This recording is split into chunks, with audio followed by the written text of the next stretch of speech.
Right, so in a bid to look like he's taking a strong and stable stance regarding the genocide in Gaza and the further warmongering Israel is driving with other neighbouring states, Keir Starmer has issued something of a strongly worded statement in that regard ahead of new upcoming peace talks that, given Netanyahu's track record by now, he's certain to ruin along the way somewhere. It is what he has done repeatedly all year long that a peace settlement has been attempted.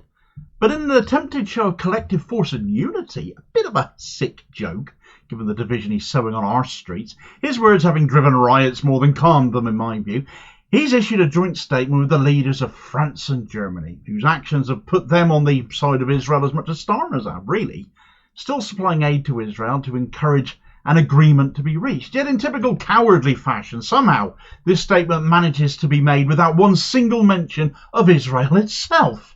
And the comparisons to other conflicts, certainly Starmer's view against them, well, they've been writing themselves. Right, so, cowardly Keir Starmer, running scared from Israel it seems, mustn't upset the donors, mustn't upset the people in charge. And if you think I'm joking on that score, I'll come back to it in a moment. But as are France's Emmanuel Macron and Germany's Olaf Scholz, who are joint signatories of what is essentially a bit of begging and hand-wringing on their part.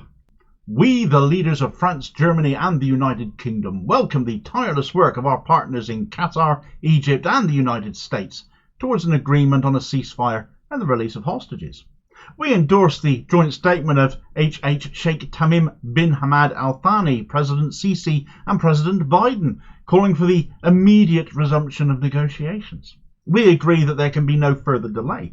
We have been working with all parties to prevent escalation, will spare no effort to reduce tensions and find a path to stability. The fighting must end now, and all hostages still detained by Hamas must be released. The people of Gaza need urgent and unfettered delivery and distribution of aid. We are deeply concerned by the heightened tensions in the region and united in our commitment to de-escalation and regional stability. In this context, and in particular, we call on Iran and its allies to refrain from attacks that would further escalate regional tensions and jeopardise the opportunity to agree a ceasefire and the release of hostages. They will bear responsibility for actions that jeopardise this opportunity for peace and stability. No country or nation stands to gain from a further escalation in the Middle East. Signed, President Emmanuel Macron of France, Chancellor Olaf Scholz of Germany, Prime Minister Keir Starmer of the United Kingdom. It is, in a word, pathetic. Israel is not mentioned once. Praise is heaped on the United States, who have provided more arms to Israel to carry out its atrocities on innocent Gazan people, and they've just signed off on another $3.5 billion worth of arms to go to the region. They say they have been working with all parties to prevent escalation. Except as an observer of this ongoing genocide for so many months now, I must have missed the time you engaged with Hamas, who have repeatedly agreed to ceasefire agreements, only for Netanyahu to consistently pull the plug on them. Hamas, of course, do get a mention there, obviously. Those 120 or some odd hostages they hold should be released, Starmer and co say, and that is absolutely true. Of course they should be. But equally, so should the hostages Israel are holding that don't get mentioned.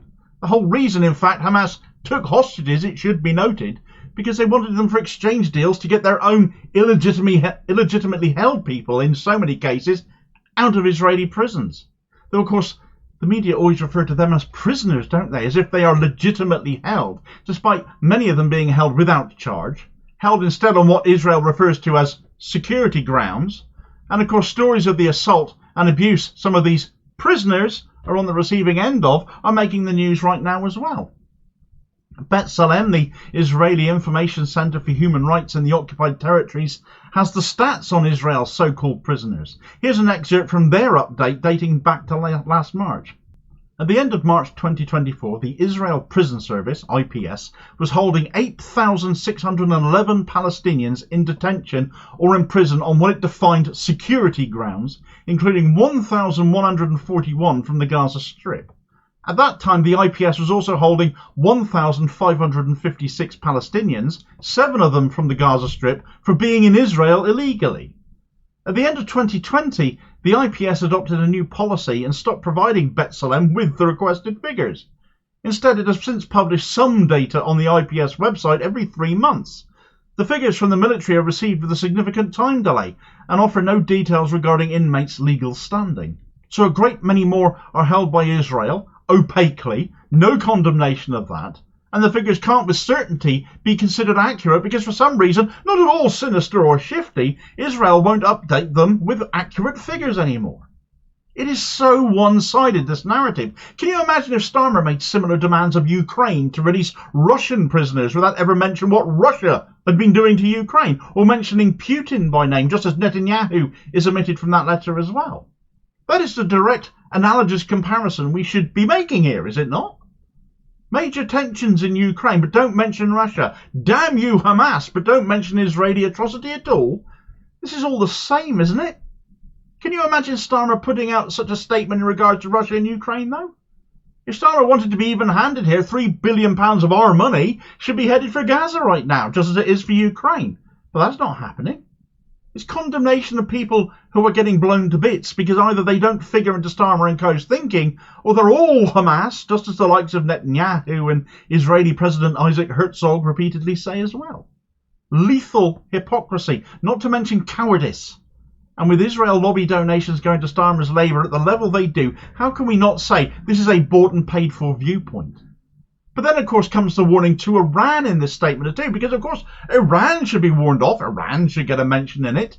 Israel only committed an assassination of a Hamas leader in their capital city. They're the ones that have been attacked, but they are the ones getting the warning. No mention of Israel at all, of course, though. I suppose it's not been officially declared as being Israel's responsibility, does it? Despite the New York Times stating that US officials, on condition of anonymity even, I hate that word, told them it was Israel behind it. And frankly, few people, I imagine, think otherwise. Do Iran not have the right to defend themselves, Keir Starmer? Only Israel have that right? Is that how it works? No, sorry, it doesn't work that way at all. Just who is it you really represent by consistently operating such double standards?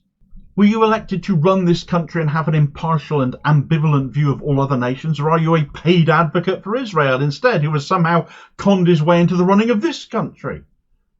How dare you opine that a country that has literally been attacked not defend itself against a nation who have already attacked its sovereign soil once already, only a few months ago in Damascus, and again it seems now?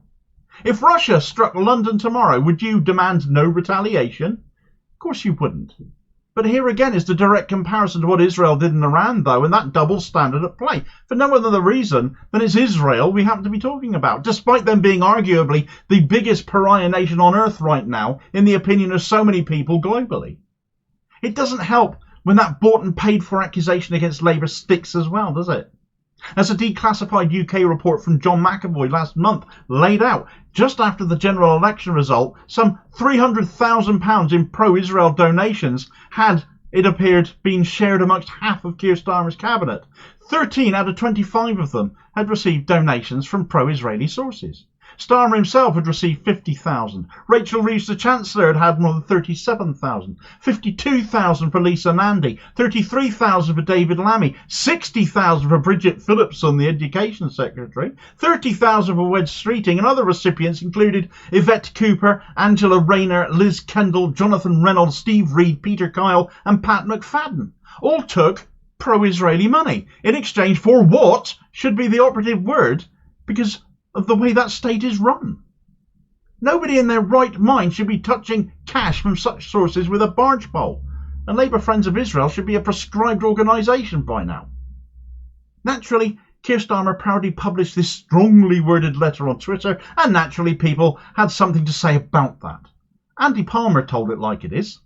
Incredible that this doesn't mention the apartheid state committing genocide, with your support who continues to bomb Palestine, Iran, Lebanon, Syria, Yemen and Iraq. But Iran must show restraint, you effing despicable ghoul. Middle East historian and author Asel Rad nailed it too. Western leaders actually managed a statement on Israel's genocidal war on Gaza without mentioning Israel. Western whitewashing of Israel's criminal culpability for crimes against humanity is astonishing. Whitewashing it is too. The optics of siding with white Israelis against Arabic peoples and nations holding them to account is disgusting and racist, but we're familiar with that in Labour with Starmer's hierarchy of racism by now, aren't we? Or at least we should be.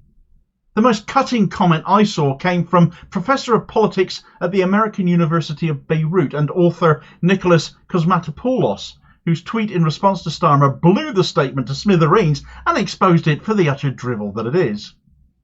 Hamas is fighting an anonymous enemy. Iran responds to a non-existent attack. 40,000 plus killed Palestinians disappear. Palestinian hostages are eclipsed. A statement of colonial amnesia and imperial arrogance drenched in civilian blood. Boom! Starmer is reminding us with this statement, after all the atrocity we've witnessed, that we keep on witnessing, that he is incapable, unwilling, frankly afraid to confront Israel. His loyalty is to them, as the Western imperial project it has always been. The money from Israeli sources and supporters that flows into party coffers and donations to individual MPs. It is as corrupt and foul an administration as what went before, such as the attitude towards Israel as far as foreign policy goes, and domestic policy will be following suit soon enough too, with more austerity on the way. Nothing has changed, not least UK government attitudes towards Israel and Gaza. If anything, it's just become more blatant and obvious. More peace talks are going to fail. Netanyahu doesn't want peace. He can't afford it. It will cost him his job, as his coalition with the far right will collapse the government. Talking them up as if they're still the answer right now is just continuing to fail the Palestinian people. And you don't need to take my word for it. Take the word of this IDF soldier saying as much about what Israel has planned for Gaza in this video recommendation here. And I'll hopefully catch you on the next vid. Cheers, folks.